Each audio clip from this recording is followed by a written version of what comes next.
Hey guys, it's your boy Joe back at it again, CodingPhase.com. Your boy's back and I done did it again one more time. Guys, listen, let's talk about Node.js, all right? Why Node.js in general is a clusterfuck. Why? Okay, it's very simple, right? But before we even get into it, I just want to point out, guys, I love Node.js, right? I love JavaScript. JavaScript was actually the first language that I learned a little bit about programming with, right? I can't even say when you learn JavaScript, it's like, oh, you learn programming, you learn how to do web development. But JavaScript was the first one that I could say, man, I'm able to do a for loop. I'm able to go in and display something, hello world, right? That was the first language for me, okay, that I did that, okay? But I'll be honest with you guys, man, it's a clusterfuck. And the main reason is because every single application is written differently. Every single job that you go to, they're doing Node.js in a different way. It's a different flavor everywhere you go. Okay, there is no consistency with Node.js, and this is something that needs to change. Okay, it's harder for a junior developer to get into a Node.js because, hey, they're learning from an instructor. When they get to the job, they're doing it completely different. Okay, and then when they go to their second job, they do it completely different again. Okay, everywhere you go, they do Node.js completely different. Some people are using TypeScript, some people are not using TypeScript, right?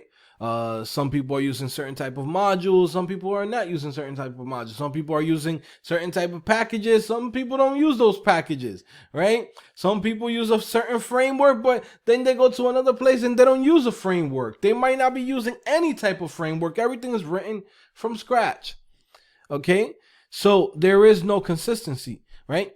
Now, this is where people might say, well, you got to learn the fundamentals. You have to focus on the fundamentals if you really want to be good, right? And you're right. But when you are finding yourself relearning the same thing over and over and over again, it makes no sense. Okay, it makes no sense. And when a new developer, right, goes to a company and he has to go in there and relearn the same thing that he was doing at a previous job for the same title, Node.js developer, JavaScript developer, front-end developer, back-end developer, whatever the title might be, when he has to go to that new company and relearn everything that he was doing in that other company, he has to relearn it again because in this other company, they completely do it completely different. It's a problem. It's a problem for the business owners, okay? It's a problem for the teams. It's a problem for the developers. It's a problem for everybody. Okay, it's a problem for everybody. Now, I'm going to tell you guys a little something, right?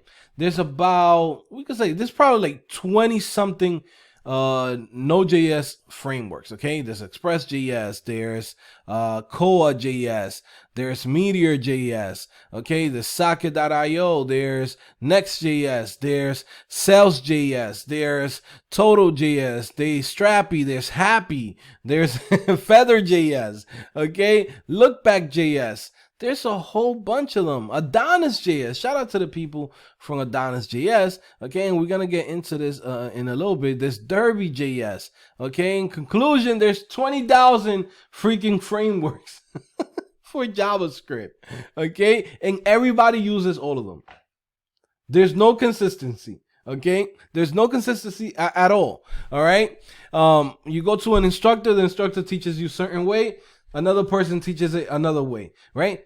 No consistency at all. Now, this is something that doesn't happen in the world of Laravel, right? PHP, right? Some of you guys hate PHP, right? It's a language. It's been around for a long time, right? It's consistent, okay? Now, again, for the back end, there's been certain frameworks that people have said, you know what? This is what we're sticking with in the community.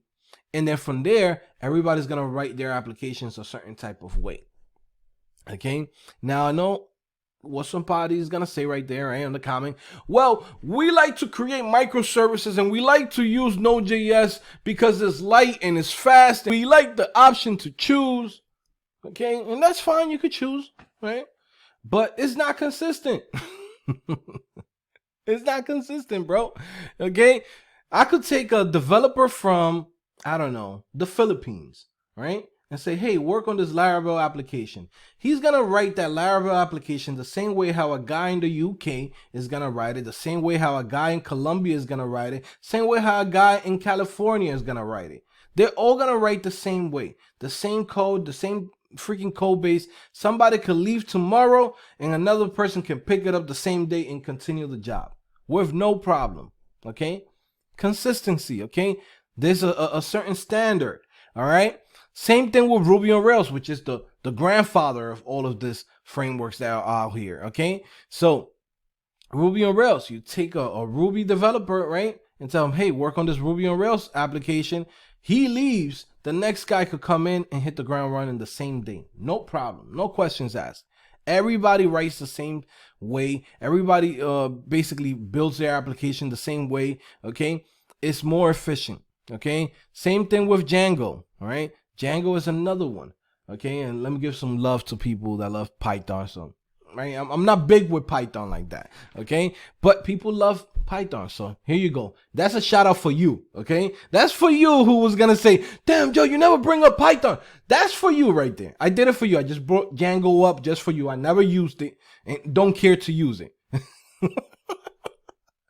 Shout out to Dennis Ivy. That's my boy.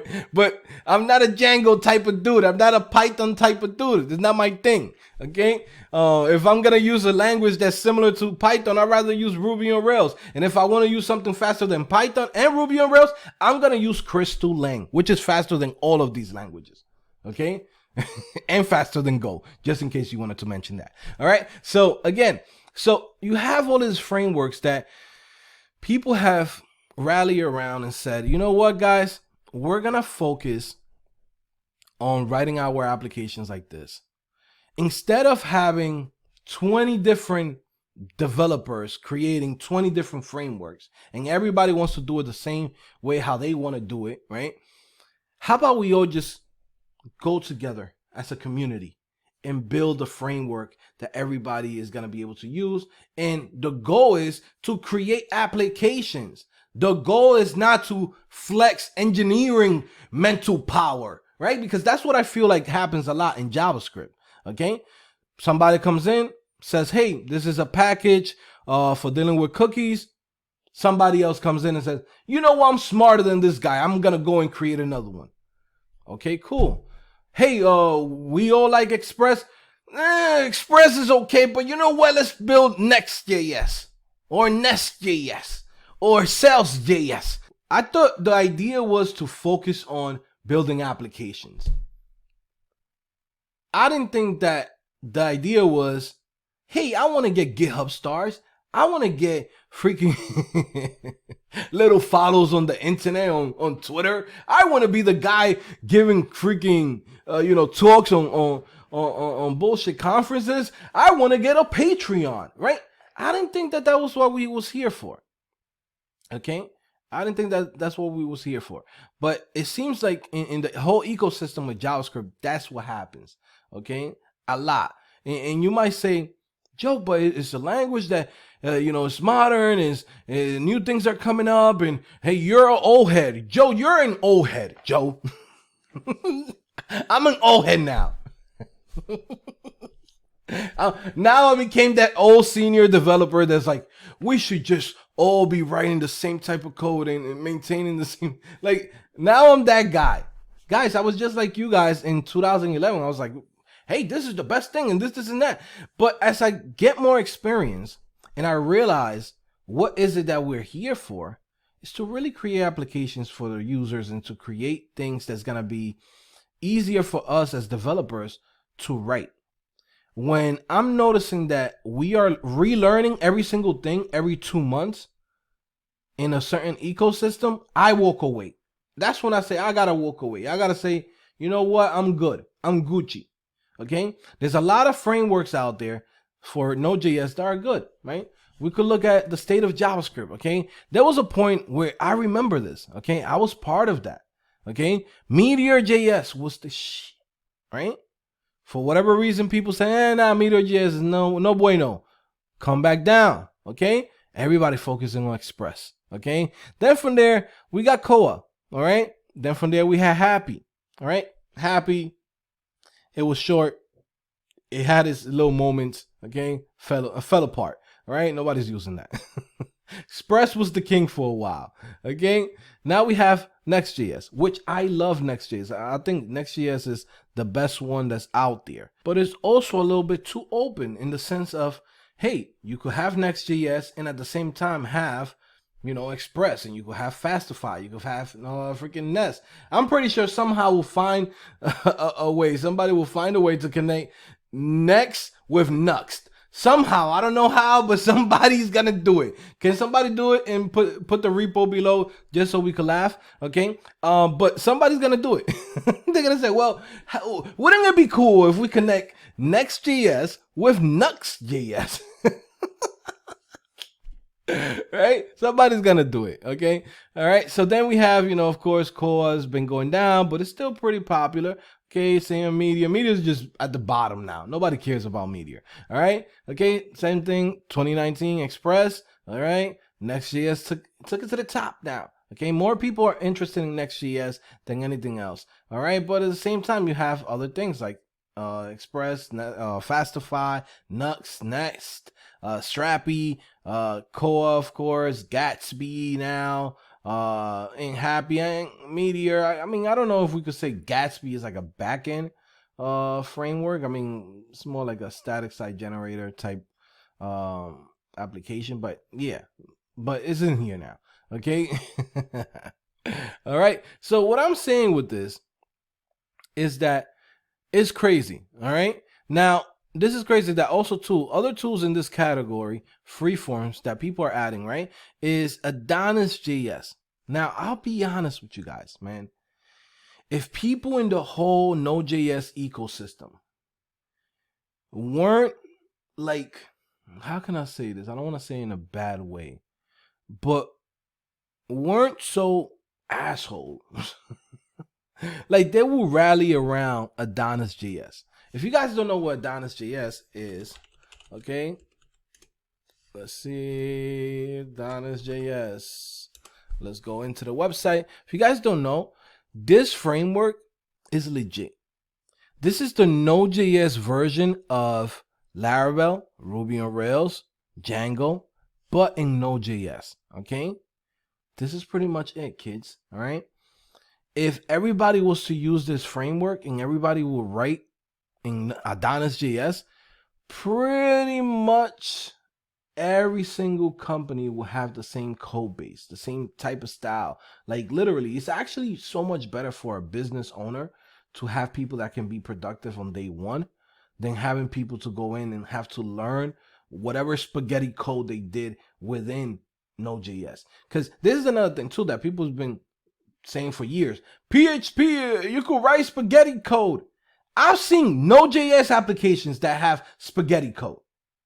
A lot of them. Okay? Because it's too free. It's too free. Anybody could just go in, pop up a server, hey, let's just connect this and connect that, and it's all spaghetti code now. Okay?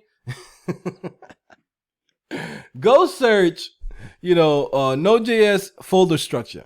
This right here is just a quick example, right? Folder structure for Node.js project. This was 9 months ago, okay? Viewed 228,000 times. And the reason why this thing is popular is because nobody knows how to set up their whole projects. Like, they're looking at every single framework. They have different type of ways of doing it. They go to a company and they have a different type of way than how even on the frameworks they do it. Everybody writes a different way with Node.js. Okay, and then you can see here examples, right? All of the different things, right? Different ways of doing the exact same thing, right? Or it's just bad, bro. It's just bad. There's no consistency. There's no consistency, all right? So what happens when you have no consistency, right? Nobody knows which one is the go-to libraries or packages for, like, let's say, cookies, or handling local storage, or handling server-side rendering, or handling which templating language is the default. Like, there is no default. You could write Pug, you could write EJS, you could write what's the other ones? There's a million freaking Node.js freaking templating languages. I could just give you like a whole list. There's a lot of different ways of doing the exact same thing. All right. The exact same thing, bro. All right. So with that being said, man, what's the biggest problem with Node.js and the whole JavaScript ecosystem? There's no consistency, right? You could go to a .NET shop. Everybody writes the same. Everybody's is building the same type of applications, the same way that one developer writes, another one writes the same. Okay, it's consistent, right? Same thing with PHP, Laravel. It's the go-to front backend framework. Sorry. Okay, I'm about to say front end. So used to the front end, everything is now front end. Okay, Ruby on Rails, same thing. Django, same thing. And again, I gave you guys a shout out. You better not complain in the comment section. You better not be like, you didn't mention Python. I mentioned it. Okay. You got your language in here today, kid. All right, guys. So again, it's just a lot of problems, man. Now, if I was a junior developer, I'm not starting with Node.js. I'm not starting with JavaScript. I'm using JavaScript for the front end. And if I want to build applications, I'm choosing one of these: Laravel, Ruby on Rails, and Django. Now, if you really, really, really like, I want to use Node.js, I would say use AdonisJS, kids. Okay. Your projects are going to be consistent. The folder structure is going to be great. The way how everything works, this framework was really well thought out. Okay, this framework has like 8,000 GitHub stars. Nobody talks about this, right? Nobody talks about this framework. Nobody really cares about it. But this is probably the best thing that has happened to Node.js. Literally, the best framework that Node.js has to offer. And it's being run by basically one guy. Okay. If the community, all of these guys that are building all of this bullshit framework start doing the exact same thing as the other ones. Okay. If they would just focus and say, you know what? I don't want to be the star. Right. Let's go into AdonisJS and actually contribute to a really good framework that can freaking revolutionize this whole industry and could change everything in here. So there could be consistency within this whole ecosystem. And that's it, right? Now, again, you can say, well, Joe, you're just an old head. Right?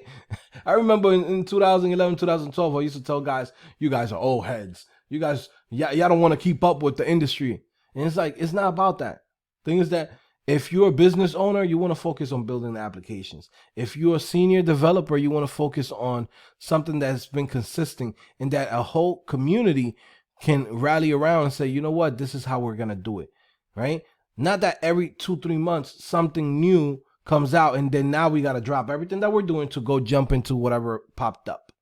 It doesn't make sense, okay? We are freaking reinventing the wheel every 2 months.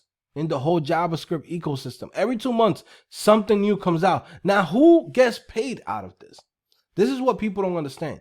Who actually benefits from this? It's not the developers. Nobody's happy with this. I don't know if you guys remember when people were saying, JavaScript fatigue. This shit is still going on. The problem is that it's profitable to come up with new things for Node.js. People get little freaking paying gigs, right? People get Patreons. People get, popular on Facebook, on YouTube, on Twitter. Now become personalities, right? It's popular. It's a business.